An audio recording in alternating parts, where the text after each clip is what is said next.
పూరా లోకల్. ఒక వ్యక్తి మాతృ సమానురాలైనటువంటి ఎవరికైనా మన ఇంట్లో ఆడవాళ్ళని ఎప్పుడైనా సరే నువ్వు ఢీ కొట్టదలుచుకుంటే మగవాళ్లతో నీకు సరి సమాన వాళ్ళతో ఢీ కొట్టాలి.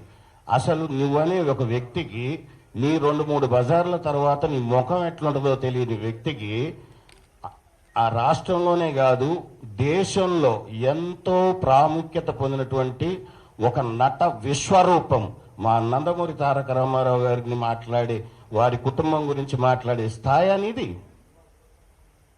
ఆ అమ్మ ఏం చేసింది నీకు? ఆ అమ్మ గురించి ఎందుకు మాట్లాడాల్సి వచ్చింది? ఒక మంచి నటుని కన్నది, ఒక మంచి నటుడుగా అతన్ని తీర్చిదిద్దింది, ఒక మంచి కళాకారుడుగా తెలుగు వారి పేరును నిలబెట్టే ఒక కళాకారుడుగా తయారు చేసి ఈరోజు మనందరికి ఇస్తే అది గర్వకారణమా లేకపోతే ఇంకేమన్నా? నువ్వు మాట్లాడేది ఎప్పుడు మాట్లాడుతావా? తెల్లవారుజామున 3ంటికా? సినిమా ఇంకో గంటలో రిలీజ్ అయ్యేటప్పుడు ఫోన్ చేసి బెదిరిస్తావా? ఎవరిని బెదిరిస్తున్నావు? మా నందమూరి తారక రామారావు గారు మాకు నేర్పించింది ఏంటి అంటే, ఎవరో ఏదో మాట్లాడుతూనే ఉంటారు, మన పని మనం చేసుకుంటూ పోవాలి. దారిలో వచ్చే ప్రతి దానికి ప్రతిస్పందన అనుకుంటూ పోతే మన కాలం వృధా తప్ప మనకు దానివల్ల వచ్చేదేం లేదు. ప్రజలకు అన్నీ తెలుసు అని స్పష్టంగా మాకు మొదటి రోజు నుంచి ఆయన గారు మాకు నేర్పించినటువంటి ఒక పద్ధతి. మేము ఏనాడు కూడా ఎంతమంది ఎన్ని రకాలుగా ఎన్నున్నా సరే బాబు వీళ్ళు ఎన్నంటే కూడా వద్దు వద్దు అని ఇదే తప్ప అని ఏనాడు కూడా తప్పుడు అంటే వేరే రకమైన ప్రోద్బలాలకు పోవద్దు. మీరు మన నటన మన దానితోనే మన ప్రజల ముప్పు పొందుదామని చెప్పినని పోయారు.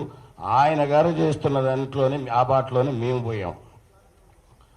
ఇప్పుడు ఈ మిస్టర్ ఎమ్మెల్యే ప్రసాద్ అనేవరైతే ఉన్నాడో, ఏ పార్టీలోనైతే ఉన్నాడో ఆ పార్టీ యొక్క ముఖ్య ఉద్దేశమే స్త్రీలను గౌరవించమని చెప్పి గత 5-6 ఏళ్లుగా ఇంకా ముఖ్యంగా స్త్రీలను గౌరవించలేని వాడు వేస్ట్ అని చెప్పి పార్టీలో ఉంటూ అది తను ఒక తల్లికి బిడ్డనని మర్చిపోయి, అంటే నువ్వు ఏ తల్లినైనా తిట్టొచ్చు, ఎవరినైనా తిట్టొచ్చా? ఆ పార్టీ క్రమశిక్షణ కలిగిన పార్టీ కదా.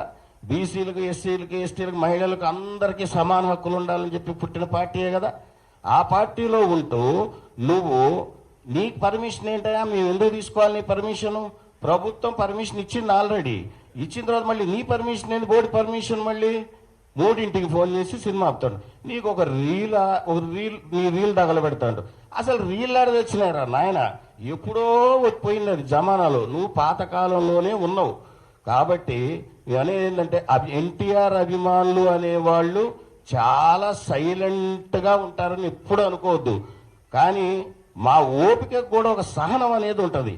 ఈరోజు నిజంగా చెప్తున్నాం, మీ కన్వీనర్లో అందరూ అనుకుంది ఒకవేళ మా హీరో గారు ఒకవేళ కలిసి ఉన్నా వద్దు అనే వారిస్తారు. ఆయన పొమ్మని ఆయన అసలు ఒప్పుకోరు. కానీ మేము ఆయన చెప్పినా కూడా ఈసారి మాత్రం ఆగేవాళ్ళం కాదు.